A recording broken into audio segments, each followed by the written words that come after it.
we were talking about you creating The Fugitive, and you're running the idea past your friends, Howard Brown, Richard Bear. What'd they think of it? Every one of them hated it, which uh, I wasn't surprised then. I thought, well, I've made a mistake of some kind. It only surprises me now in retrospect. But they all disliked it. Howard Brown said, Roy, you've got a great reputation in television. Don't tell that to anybody, or it'll be gone. My agent reacted the way Peter Levathes had. His eyes glazed over and he looked away and changed the subject. Nobody liked it. And that's hard to believe, isn't it? Now, the idea for The Fugitive, was it all influenced by the Sam Shepard case? It wasn't influenced one bit. The Sam Shepard case, as far as I know, happened in 1954 or something. And during 1960, when I invented The Fugitive, there was nothing about it anywhere. Then it was awakened later by, as far as I know, I'm not a student of the Sam Shepard case, because that's not why I made him a doctor. I made him a doctor because I wanted him to have a profession that I could use for good storytelling. Here was a guy who every time he had to behave like a doctor was putting himself in jeopardy. And that's why I made him a doctor. Otherwise, I would have made him a school teacher. So or you're lawyer. in this 20th Century Fox job. You have this idea for a TV series. No one likes it. No one can stand it. Why did you finally leave Fox? What happened next? Well, I was persuaded by my lawyer and my agent that it could only hurt me to quit now. That after all, if I stayed and had a successful show on the air, everything would work out. But if I quit now, I would be the one who looked bad. So I decided they were right, and I stayed. But the shows I did were thought up by Peter Levathes. The first one he came up with was Bus Stop, and I felt sure it was a bad idea, because what do you do with a bus stop in a little teeny town of 800? How do you make a series out of that? But anyway, I'm not going to go into all those details. My stay at Fox did not work out. I was either doing shows that were invented by Levathes or doing shows they already had on the air. The one with McKay. Bob McKay? Yeah, Bob Adventures McKay. in Paradise? Yeah, Adventures in Paradise. One that someone else had started called Hong Kong. And they weren't my shows, and it didn't work out. And we finally settled the contract. And you went back to school. Yeah, well, I'd been planning to do that through my whole career. Every year was another time for me to say, can I now quit and go back to UCLA and get the damn PhD? Why did the PhD matter to you so much? Because I thought that I might be happier doing what I had set out to do, which was to become a teacher, a college teacher of political theory. So who, like in the old Godfather, Godfather Part 3, you keep trying to get away, but they pull you back in. How'd you get dragged back into TV? During the summer, Wasserman made me an offer I couldn't refuse. He offered to pay me $5,000 a week, which was unheard of at that time, if I would come in and take over a show called The Virginian. Come into Universal. Yeah. And I said, well, and I was on summer vacation at the time anyway. And I said, well, I am trying to get my PhD at UCLA, and for the summer I'll be able to give you time, but after school starts again, I won't be able to give you any time. He says, our vice presidents don't punch time clocks.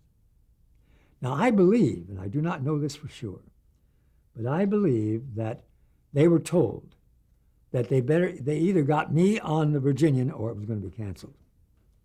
And this was early in their career in television, Universal. And so they were willing to say and do anything to get me in there. Now, I may not have been the only one NBC mentioned. Maybe there were a couple of others that they would have accepted. Now, was The Virginian a 90-minute show at the time? Yes, it was the first 90-minute show. Did that present new challenges that you hadn't encountered before? No. It may have made it easier. But they had made several that were just awful. They were just horrible, horrible pieces of junk. And I could understand why NBC was saying no. But anyway, I came in at my $5,000 a week, not per episode, but per week, which was, I think, surely unheard of at that time. And I straightened out The Virginian. It became a big success. This was when, 1961? 61, I think. So tell me about the meeting with Leonard Goldenson at ABC in 1962 that would mean so much as far as The Fugitive is concerned. Well, I had gone, I was still at the UCLA, although I was beginning to despair that I would ever be able to do it, because college had become much more difficult, much more serious affair. And also I had become a professional writer. And I found that I couldn't write papers anymore. I had to write something that was publishable.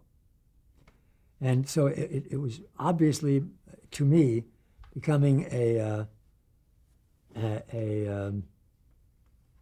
situation that I couldn't really handle.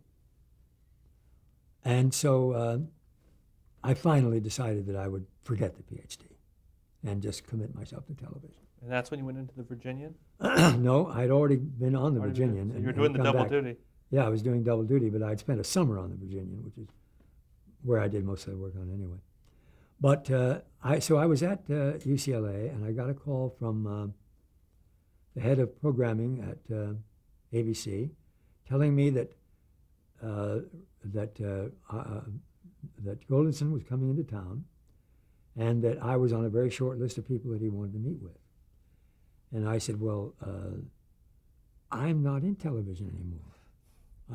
I'm at UCLA trying to finish up the work I started years ago on a PhD. And so I have nothing to say to Leonard.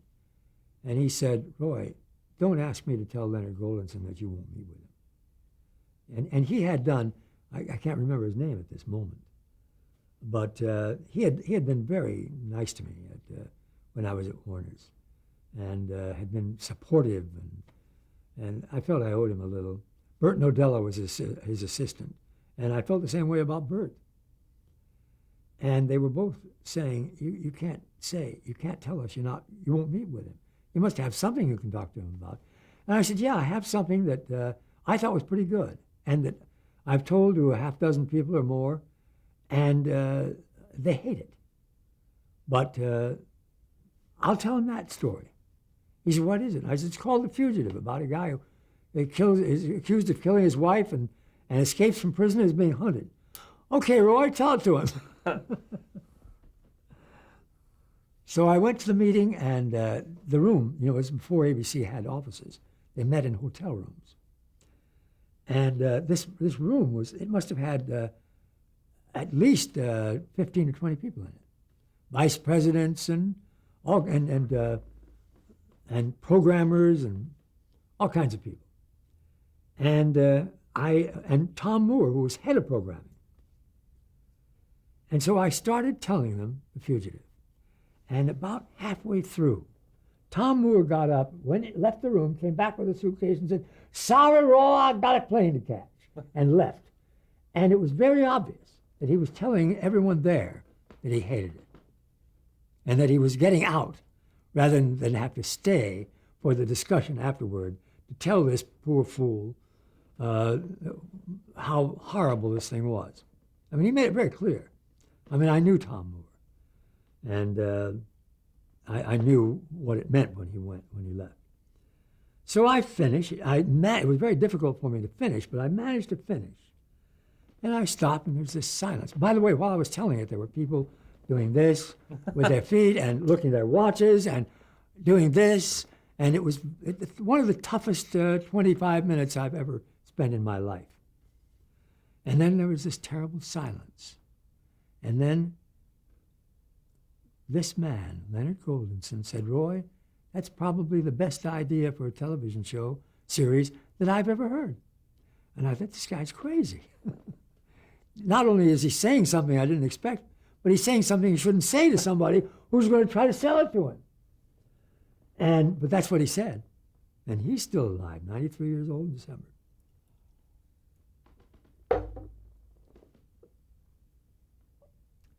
Well, someone jumped up, a man named,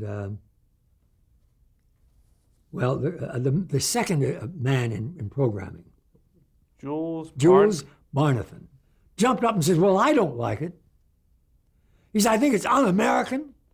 It's a slap in the face every week to American justice.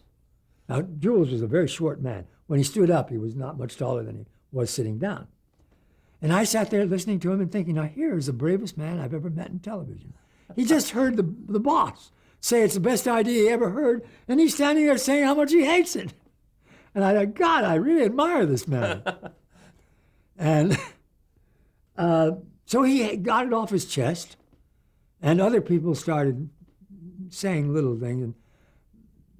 And Goldenson shut them up and said, Roy, how do you want to produce it? You want to produce it with a company? You want to produce it on your own? How do you want to produce it? And I said, Leonard, I can't produce it. He said, what?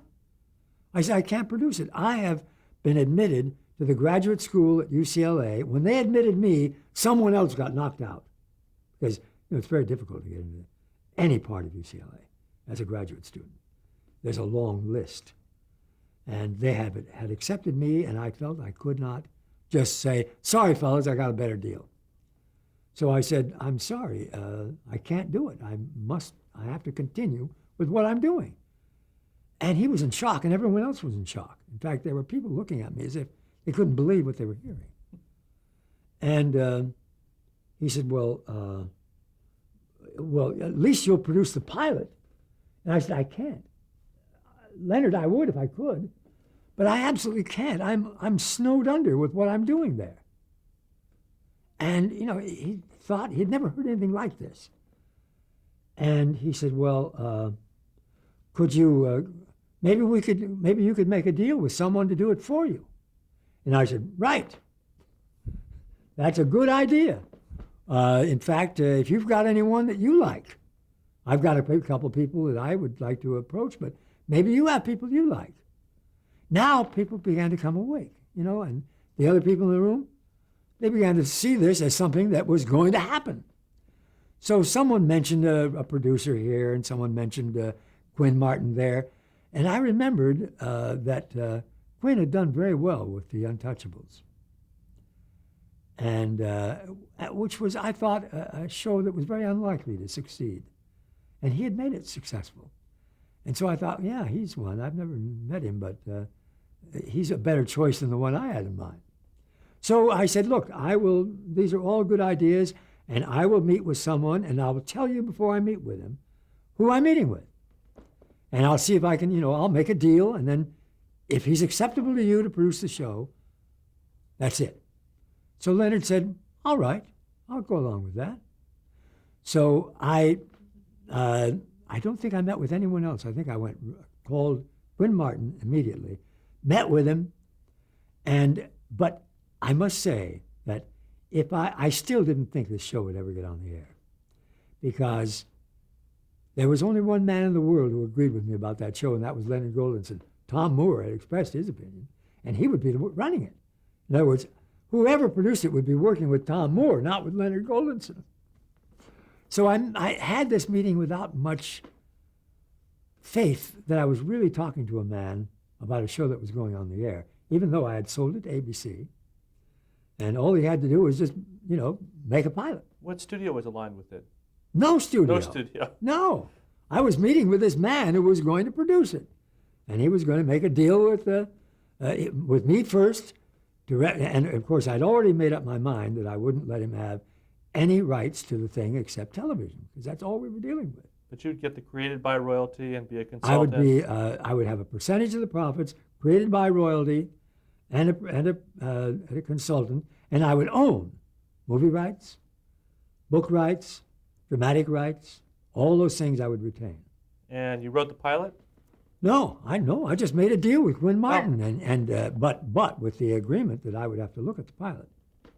I looked at the pilot, and here are some of the things that were in the pilot. I'll tell this very briefly. One, he kept a diary about how awful it was to be a fugitive from justice.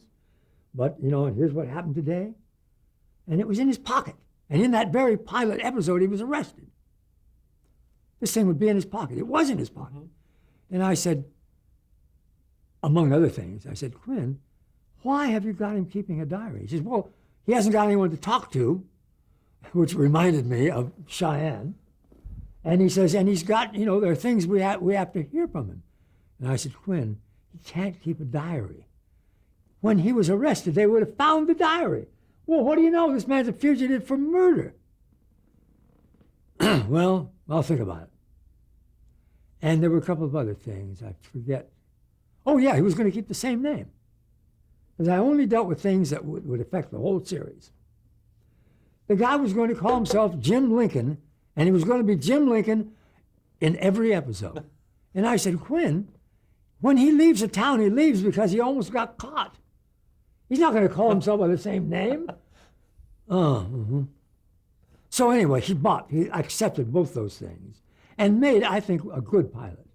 So you had no role in selecting David Jansen to play the part, or William Conrad? Yeah, that was discussed and early with Quinn Martin. And I happen to know David very well. We played poker together. And I was all for him, but so was Quinn. In other words, I can't take the credit for casting David because I think Quinn, first, Quinn thought of him independently of me, and second, I think he was determined to have him. So I'll give Quinn the credit for that. Now, after The Fugitive, did you finish and get your PhD in the UCLA? No, I did not. That was when I concluded that having become a professional writer, I couldn't write papers without writing one that was publishable. And I would never be able to do that. They didn't expect it. But I couldn't do anything else. I had become a professional writer. I'd written 3 books. Several TV series? Several TV series. And a speech I made was published. So where'd you go next? You went to Universal? Yes, that was when well,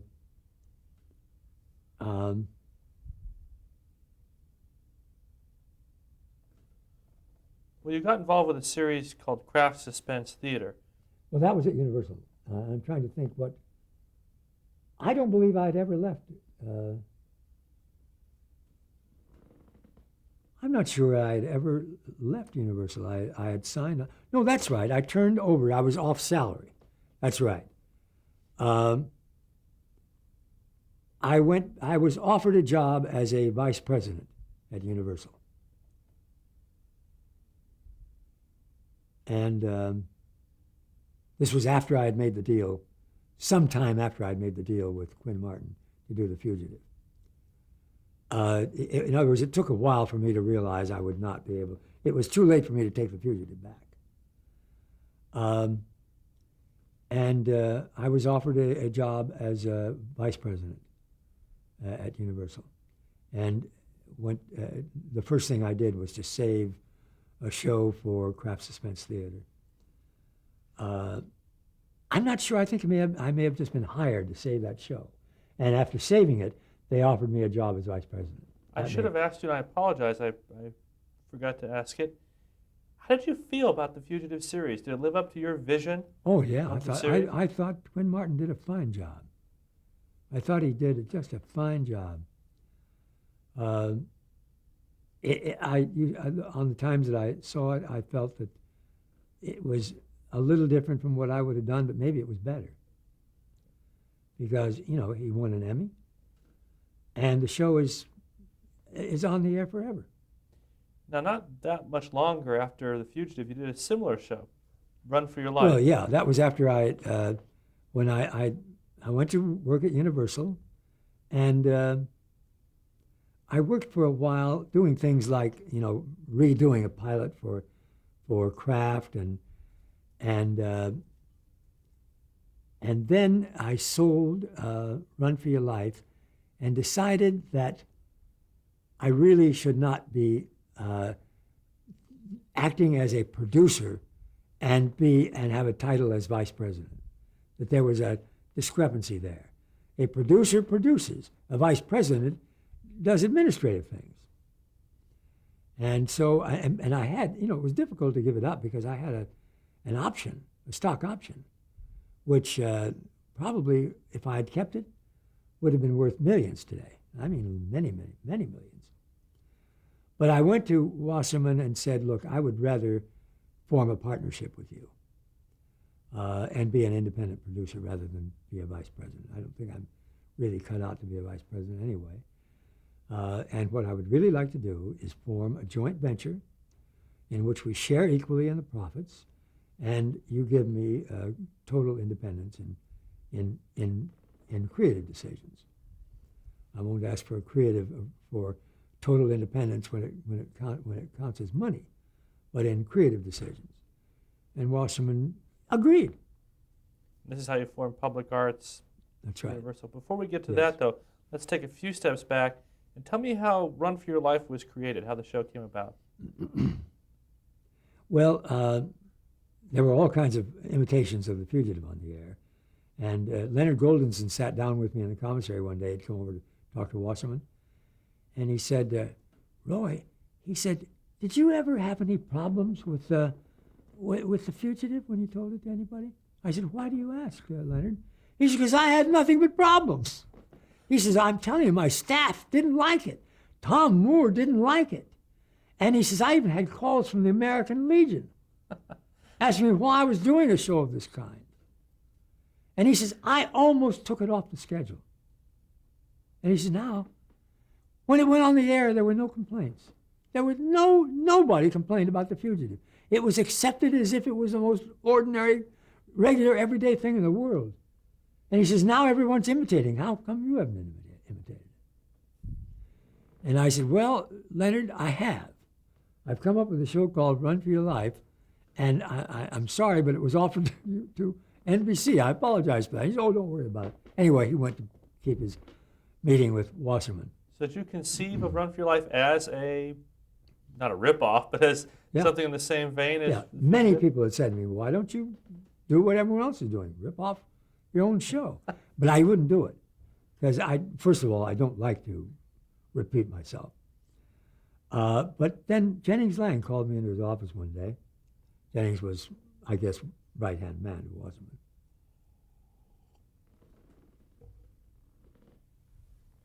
And he says, Roy, I have an idea. I'll admit it, it's a ripoff on your show, The Fugitive. But it's different enough that you might be interested. A man is told that he only has 2 years to live. He's a very successful man. He's got money in the bank. But he's told he's only got 2 years to live. And he walks out of there, out of the doctor's office, and we stay in the doctor's office, and we find out somehow or other, I don't know how you'll do it, but we find out somehow or other that it's a mistake, that he's giving a report that belongs to somebody else, to this guy. Now, Joe Swirling was with me. So this I is say, well, producer Joe Swirling. Yeah. Yes, Joe Swirling Jr. So Joe and I leave the office, and we can hardly wait to start laughing. And we laugh all the way back to my office about what a crazy idea this is. I mean, how can you make a serious movie out of a guy who thinks he's going to die only it's a mistake? I mean, he didn't go to and get a second opinion. And but when we got back to the office, I sat at my desk alone, and I picked up the phone. I said, Joe, come here. He came on in. I said, you know something? If it's not a mistake, it's a good idea. And Joe Swirling, when did you two get together? When I joined Universal, he was there. And I started using Joe as an assistant, and he was so competent. He eventually became your collaborator for what, 15, 17 years, somewhere in there? Oh, yeah. We worked together for 18 years. So Joe could do anything, including troubleshooting. So this is 1965. You create Run for Your Life, but this time, unlike The Fugitive, you stay with the show, right? Yes, I stayed with the show. I made the pilot on Kraft Suspense Theater, which I had been in charge of while I was a vice president. And so that it was, it was a spin-off, or not a spin-off, but it had been shown on another, the pilot had already been shown. And we'd already cast Ben Gazzara. And you'll have to ask me another question because that's it. Well, you stayed with Run for Your Life for 2 years. It was canceled after 2? No. it was after 3 years, a guy named Paul Klein called me and said, Roy, he says, you're in the 3rd year of Run for Your Life. And he says, I think if we go a 4th year, it's going to show up in the ratings because you've been telling people that he's only got 2 years to live. And I said, oh, Paul, for God's sake, did you ever see little Annie Rooney? I mean, she didn't grow an inch in 30 years. He says, that's different. And I think he may have been right. He says, Roy, that's different. Audiences for television are very literal. They aren't literal for things like cartoon strips. But for television, they're literal. And he says, I don't think we're going to pick you up for a 4th year. Unless you, come up with something like he found a cure or something. I said, I can't do that. The show is that he's going to die. He says, then we probably, I can't be sure now, but we probably won't pick you up. Well, they didn't. It ran 3 years. It was always successful. Nominated for an Emmy. Won an Emmy, I think, or 2. And it was canceled after 3 years. Now, you mentioned earlier the Public Arts Universal deal that you struck, which was what, 1967, 68? Oh, no, it was 64, I think. And after Run for Your Life, you did a series of other shows. You did The Outsiders, which lasted a season with Darren McGavin as a private eye. Yeah, I didn't do it. Oh, you didn't do it? No. I thought Darren McGavin, although actually he's turned out to be a very good actor and to be very acceptable to audiences, but I was not allowed to cast him, and which I made a big point of. He was cast by Jennings Lang, and I quarreled about it and said, all right, you can cast him, but I will hire someone to do the show. Because I had what became known as the Huggins contract. I would get paid my royalty and my fee whether I did the show or not. If I conceived a show and got it on the air, anyone could produce it, and I would still get paid just as if I was producing it. Well, you learned from that Warner Brothers experience, didn't you? Yes. That was never going to happen to you again. That became known as the Huggins contract, and every producer in television would say, I want the Huggins contract. And some of them got it. And after The Outsiders, around about 1968, is that about right? You did the lawyer segment of The Bold Ones. Was that an unusual production for you? Well, it was unusual in the sense that it was a wheel, like Warner Brothers Presents. I only had to deliver one every 3 weeks.